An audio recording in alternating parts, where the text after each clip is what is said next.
Agriculture Secretary Francisco Tiu Laurel Jr. tiniyak sa mga mambabatas ang mas pinalakas na kampanya kontra agri-smuggling. Sa katunayan, posibleng sa unang bahagi ng 2024 umano ay may masampulan na. Si Daniel Manalastas sa sentro ng balita.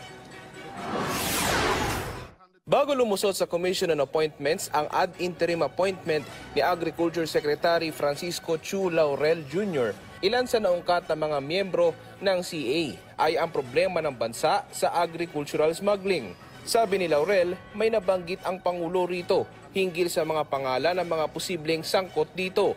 Sabi ni Senator Grace Po, kung may masasampulan na smuggler, posibleng humina ang loob ng iba. Basically, we have dossiers now of the people that were the usual suspects. I have a new intelligence. Maybe by first quarter of next year, we'll be moving already. Yeah. And hopefully, we may be able to file cases. Yes, Your Honor.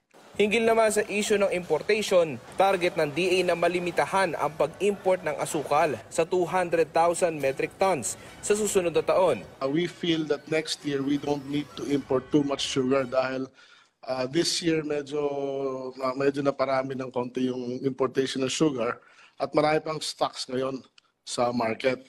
Pero babala ni Congressman Rodante Marcoleta, medyo inefficient umano ang mga sugar mill sa bansa. Palagay ko po ay kailangang ma-audit yung ibang mga sugar mills kung bakit ganun po kababa yung kanilang efficiency. Para sa ganun ay wag na po tayong mag-import ng sugar. Daniel Manalastas para sa Bayan.